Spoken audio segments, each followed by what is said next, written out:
Numsa and the South African Cabin Crew Association say they are not surprised by the Public Enterprises Department's decision to leave the Leadership Consultative Forum at SAA. That's after majority trade union Numsa, along with several creditors, sought to postpone a decision on SAA's business rescue plan until mid-July at a crucial meeting held with creditors last week. The Public Enterprises Department says unions have put SAA on a path to liquidation. Let's get some analysis on this now. Bring in Kaya Stole, who's joining us by Skype from Johannesburg. So, Kaya, the unions say they're not surprised by the actions of government. Are you surprised at how all of this is crumbling?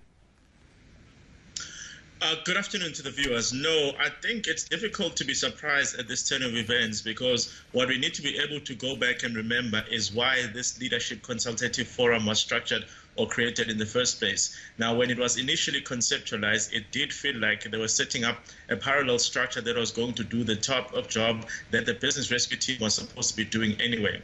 And I think at that stage, what we saw was that there was a lack of consensus between the employee unions and the business rescue team about what needed to be done, firstly. But then there was also a lack of consensus between the Department of Public Enterprises and the business rescue team about what needed to be done. And I think what then happened is that the department took the view that if they could at least embrace or get the unions on their side, then the department's position or the department's wishes would prevail in this matter.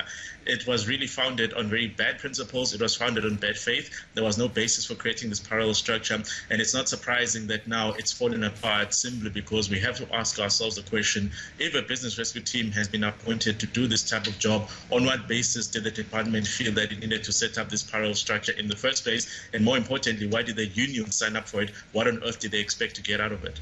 So the tension between the Public Enterprises Department, unions and the BRPs themselves has been going on for months now. When you look at the way all of this again is unfolding, how much of the discussion is about actual valid SAA-related issues and how much of it is about a clash of personalities?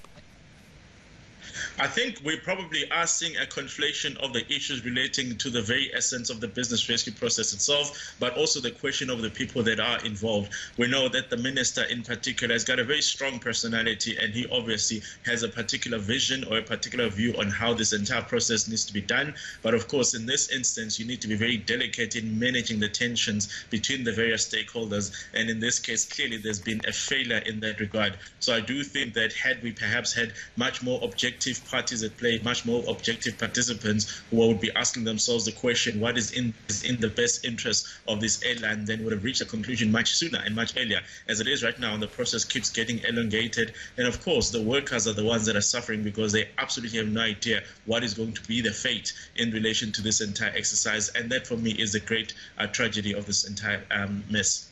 Earlier on the channel, we had Zazintsibanyoni Mugambi from the Cabin Crew Association, who was saying one of their long-standing issues with the BRP plan itself is that it is thin on detail, and that's also been flagged, she was saying, by some of the other people involved in this process. You've read it. Is it worth the paper it's written on?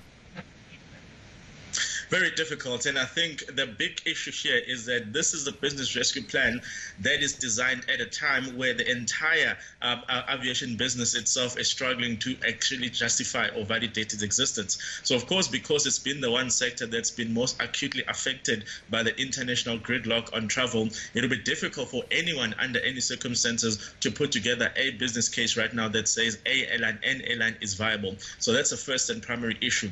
The secondary issue, of course, is that even if you could create something that resembles a viable business plan for an airline, the problem that we know is that for as long as the principal shareholder is going to be a political figurehead and the type of interference that's been done by politicians historically is not addressed, you're still going to see the same issues emerging even in the new form of SAA. And I think for me, the biggest weakness of the business rescue plan is that it refuses to tackle the big elephant in the room, which is the question of the desirability of firstly having this particular enterprise, Department of Public Enterprise as a shareholder, and more importantly, failing to then say if the Department of Public Enterprises is to remain a shareholder, then these are the parameters under which that arrangement must be created. And them failing to do that simply means that they're actually recreating SAA version 2, and that makes no sense to anyone who's looked at this and said there was a problem they needed to resolve. Please come up with a solution that gives us something far more viable than what we had before. Why does the failure that you are speaking about exist?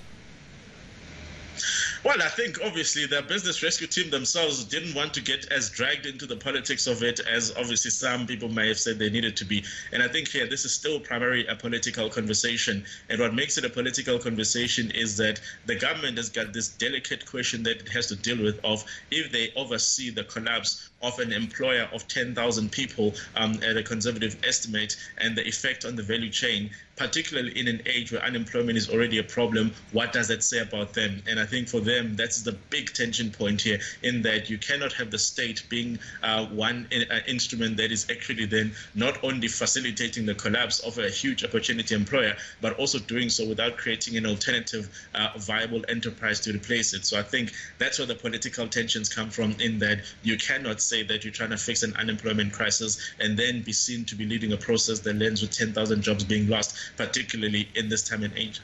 Do you think it's too soon to say, Kaya, that the business rescue process for SAA is dead in the water? Well, the business rescue process should have been completed within a month, shouldn't it? It should have been completed in January. That's what the statutory parameters are.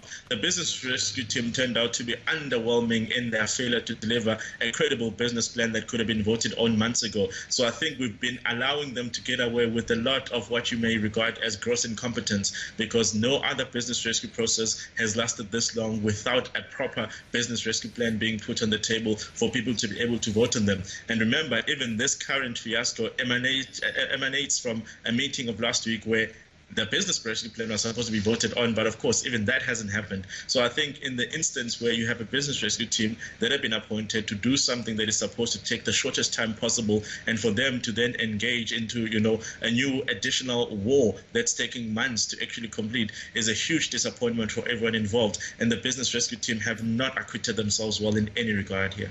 Kaya Stole, thank you very much for that.